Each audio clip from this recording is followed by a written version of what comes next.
On Easter Sunday of the year 1517, a fleet of 27 Portuguese ships emerged on the horizon of the Red Sea.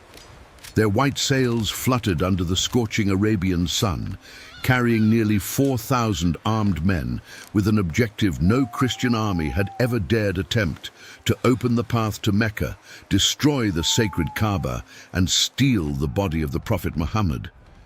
They believed Islam would fall to its knees, that the holiest pilgrimage in the Muslim world would be interrupted forever, that the gateway to the holy city stood unprotected, waiting to be conquered.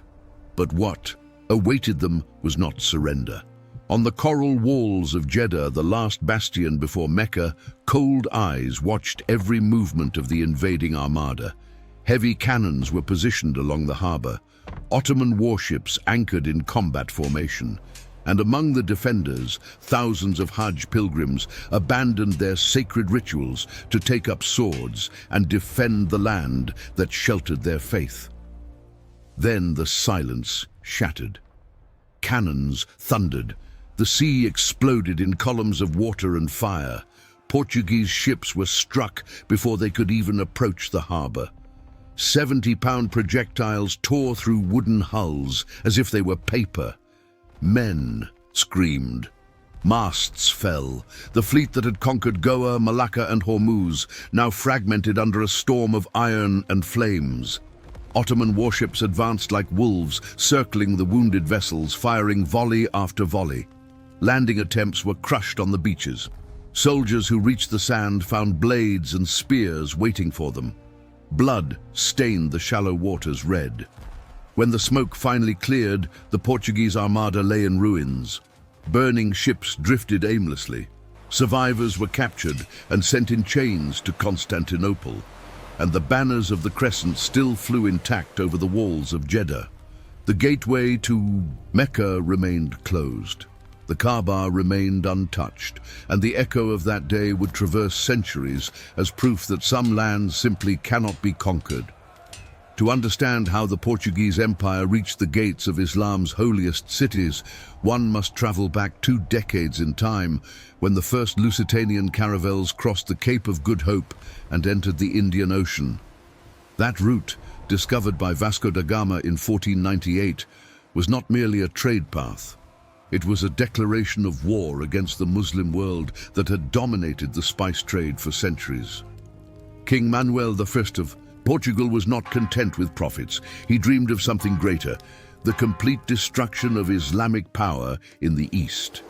In his letters, he proclaimed himself the future King of Jerusalem, the monarch who would reconquer the Holy Land and make Islam disappear from the face of the earth. To execute this dream, he needed a man without mercy. He found him in Afonso de Albuquerque. Albuquerque was a veteran of the brutal Portuguese campaigns in Morocco, a man who saw Muslims not as commercial adversaries, but as enemies of God who needed to be exterminated. When he arrived in the Indian Ocean as governor of Portuguese India, he did not come to negotiate, he came to strangle. In 1510, he conquered Goa with a ferocity that left the streets covered with bodies. The following year, he took Malacca, cutting off the spice route from Southeast Asia. In 1515, he captured Hormuz, closing the Persian Gulf to Muslim trade. But Albuquerque wanted more, much more.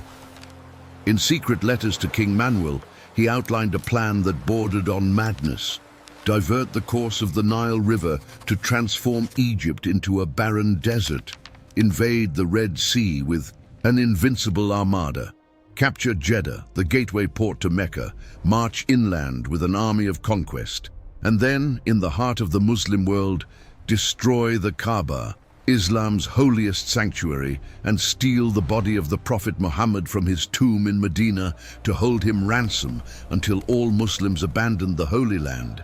It was a plan for religious genocide on a continental scale, and the king approved it.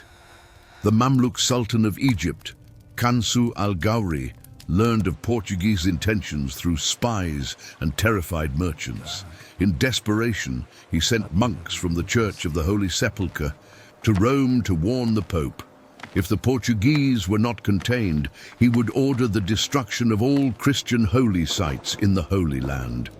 But the threat fell on deaf ears. The Portuguese reminded the pontiff that Christian pilgrimage was a vital source of revenue for the Mamluks and that the Sultan would never dare destroy his own source of gold. Thus, while diplomats debated, Albuquerque acted. In 1513, he launched his first expedition into the Red Sea. His fleet attacked Aden, the guardian of the strait connecting the Indian Ocean to the sacred waters of Arabia. But the assault ladders broke under the weight of the soldiers. The walls held. Albuquerque was forced to retreat, swearing he would return. He never returned. In December of 1515, the conqueror died at sea, en route to Goa, leaving his dream of destruction unfinished. But the seed he planted would continue to grow. His successor, Lopo Soares de Albergaria, inherited not only the position of governor, but also the royal order to close the Red Sea to Muslims forever.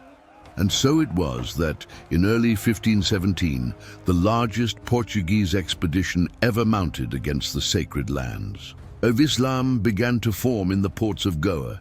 27 ships, 600 Portuguese, 1,000 Indian sailors, 1,800 infantry soldiers, 2,000 combat slaves, a war force destined to do what no Christian army had achieved since the Crusades: penetrate the heart of the Muslim world and wound it mortally. In Jeddah, news of the Portuguese approach arrived like thunder on a clear day. The port city, built upon coral reefs and protected by ancient walls, was all that separated the invaders from Mecca, located just 70 kilometers inland. If Jeddah fell, the path would be open. The Hajj pilgrims, hundreds of thousands of them gathered for the holiest of Islamic journeys, would be at the mercy of an armada that knew no pity. The governor of Jeddah was a man named Amir Hussein al-Kurdi, known to Europeans as Mirachem. He was not a desk administrator. He was a warrior forged in naval battles against the Portuguese themselves in the waters of India. He knew their tactics, he knew their brutality, and he knew their only weakness: the arrogance of believing that iron and gunpowder could conquer any coast. Hussein knew he could not face the Portuguese armada in open sea. His resources were limited, his forces scattered, but he had something the invaders did not possess: knowledge of the terrain.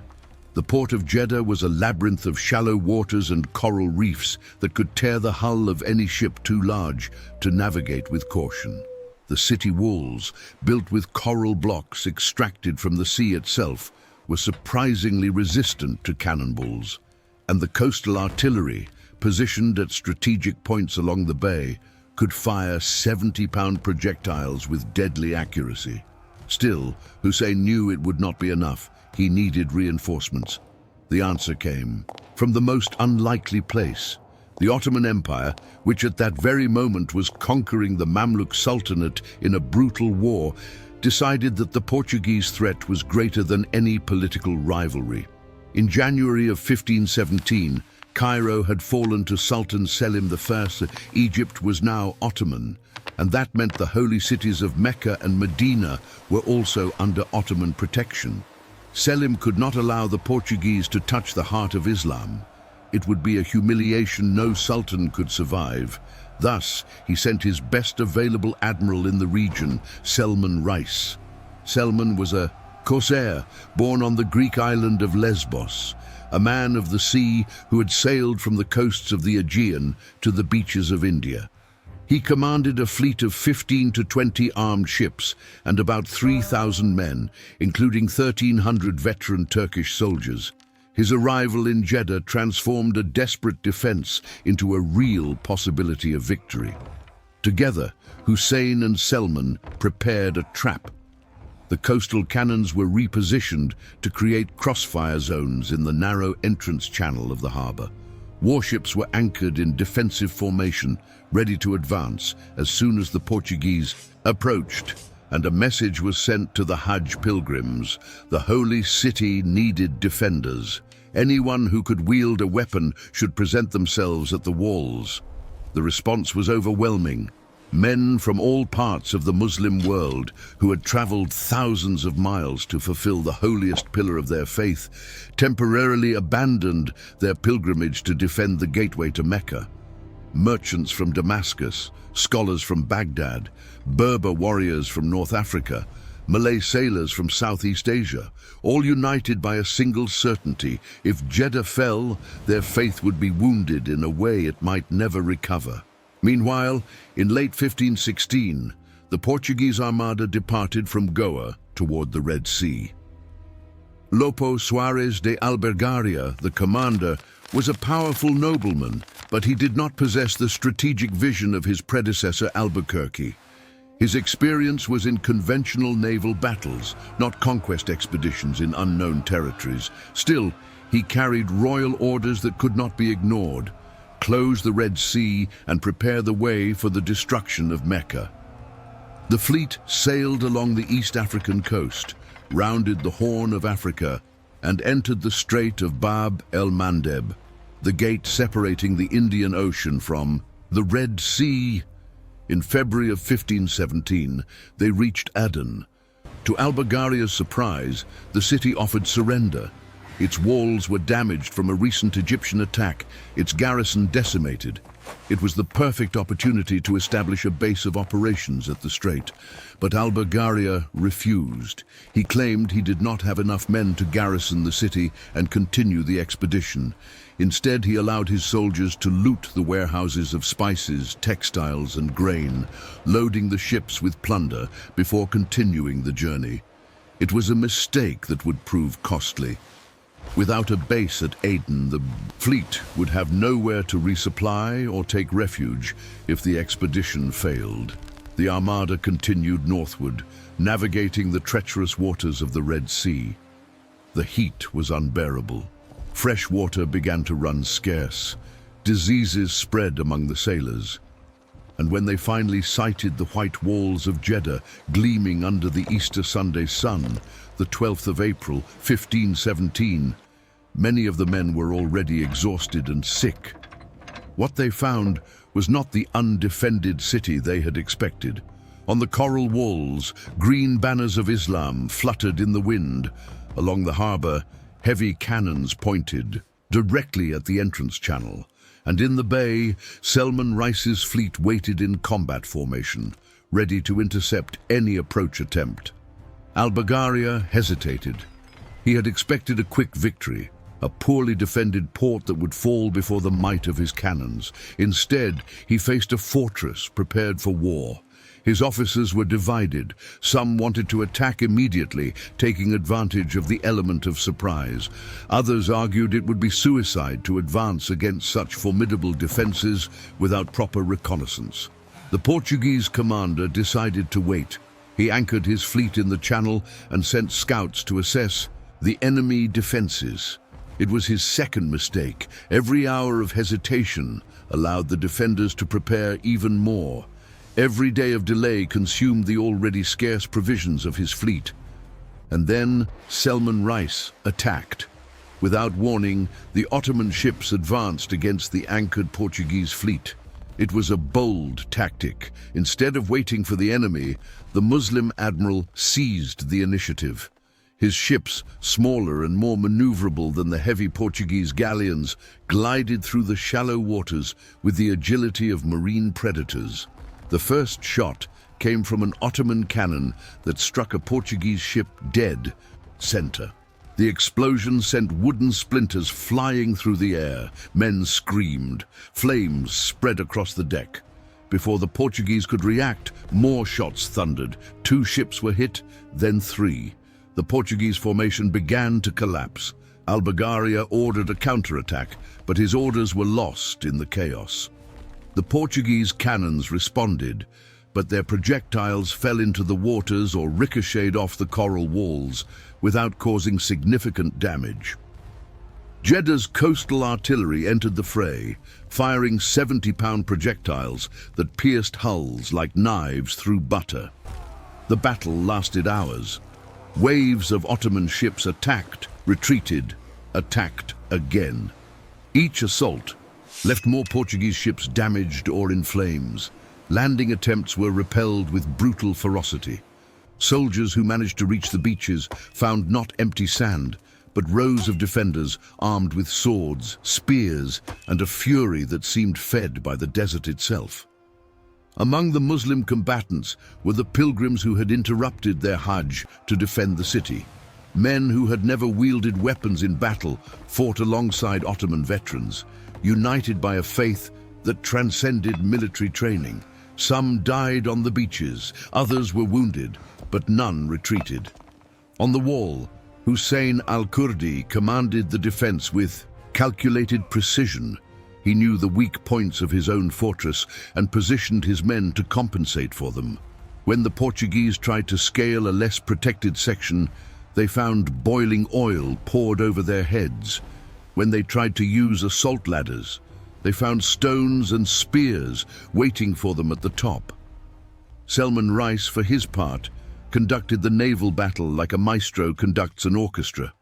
His flag signals coordinated the movements of dozens of ships, creating a deadly dance of approach and retreat that confused the Portuguese gunners.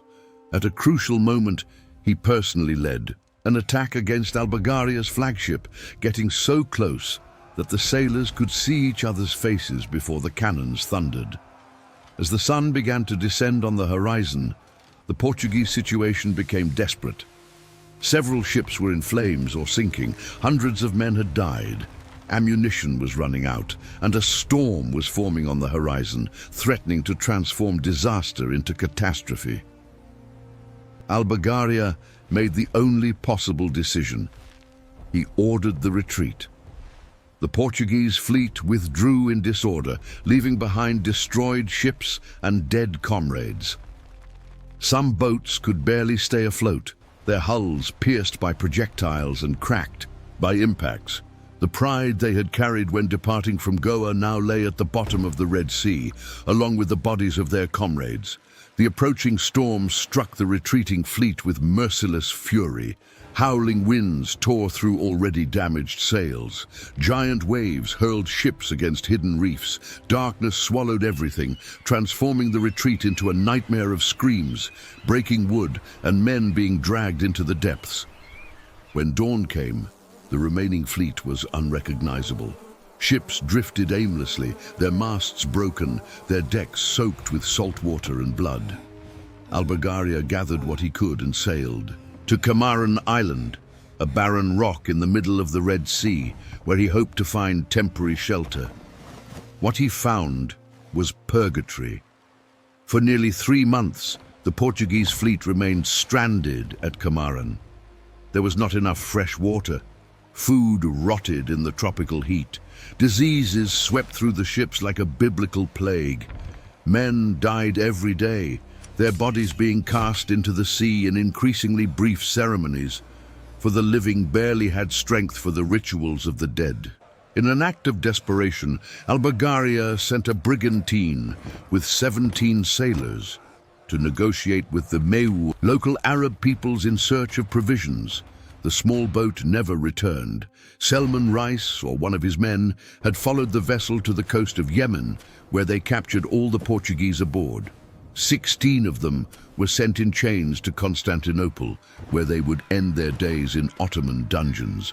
Only one managed to escape, crossing the Arabian desert in a journey that lasted months until he finally reached a safe port and returned to Portugal to tell the story of the disaster. Meanwhile, in Jeddah, the celebration was restrained but profound. The walls still stood. The import was still open, and most importantly, Mecca remained untouched, its sacred Kaaba gleaming under the same sun that had witnessed the defeat of the invaders. The Hajj pilgrims resumed their sacred journey, many of them bearing battle wounds as marks of honor. They had interrupted their pilgrimage to defend the gateway of their faith, and now they could complete it with the certainty that they had done something extraordinary. Hussein al-Kurdi did not rest on the laurels of victory. He knew the Portuguese would return. They always returned. Thus, he ordered the construction of new stone walls to replace the old clay fortifications. Watchtowers were erected along the coast, artillery was expanded and modernized. Jeddah would not be caught by surprise again. Salman Rice departed for other battles, his reputation now cemented as the man who had humiliated the Portuguese Empire at the gates of Mecca. In the following years, he would continue to defend the waters of the Red Sea, capturing Camarón Island from the Portuguese and expelling them from every port they tried to establish in the region. For Portugal, the expedition of 1517 was a disaster that shook the empire's confidence. Albuquerque's dream of destroying Islam in its own heart proved not only impossible, but dangerously arrogant. The Red Sea would remain closed to Portuguese ships. Mecca would continue to be inaccessible. And the Kaaba, the holiest sanctuary of more than 1 billion Muslims, would never be touched by Christian hands. Lopo Suarez de Albugaria returned to India in shame and with a fleet in tatters. He would never again lead an expedition to the Red Sea. In the following years, he focused on consolidating Portuguese conquests in Ceylon and on the Indian coast, far from the waters that had proven to be his ruin. News of the Muslim victory spread through the Islamic world like fire through dry straw. From Constantinople to Damascus, from Cairo to Baghdad, from Delhi to Samarkand, Muslims celebrated the defense of Jeddah as proof that their faith could not be destroyed by cannons and ships. Poets composed verses in honor of the defenders. Historians recorded the battle in chronicles that would be read for centuries.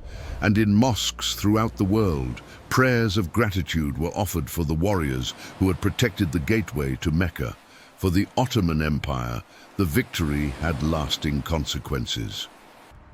By defending the holy cities of Islam, Selim Ain and his successors consolidated their position as the legitimate protectors of the Muslim faith.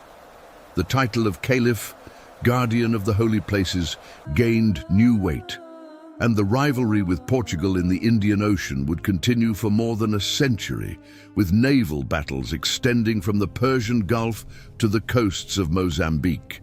Centuries passed. The empires that fought on that day in 1517 have long since become pages in history books. Portugal is no longer a naval power.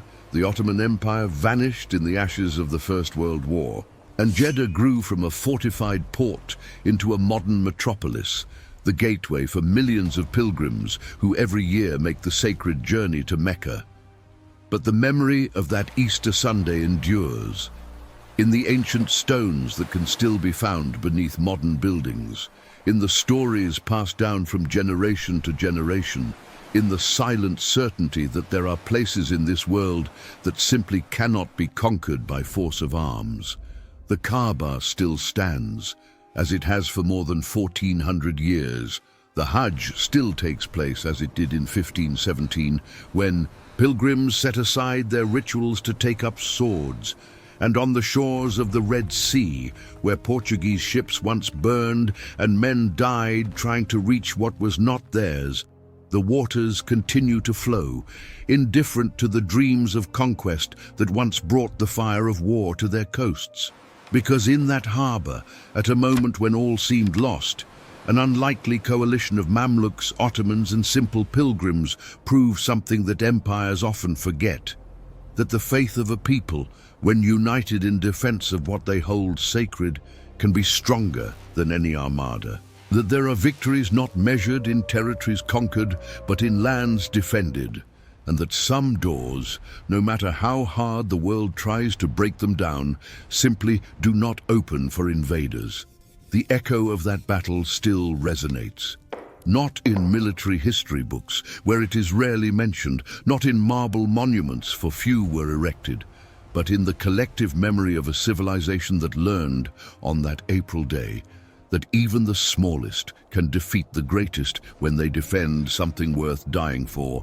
And so, while the sun continues to rise over the sands of Arabia, the story of Jeddah remains as a silent reminder. Empires come and go, conquests turn to dust, but the will of a people united by their faith can withstand any storm. Even when that storm comes armed with 27 ships, 4,000 men, and the insane dream of destroying the heart of an entire religion. Some battles are not won by generals, they are won by ordinary people who refuse to retreat. And on that Easter Sunday of 1517, on the coral walls of Jeddah, ordinary people did the impossible. They said no, and the world was never the same.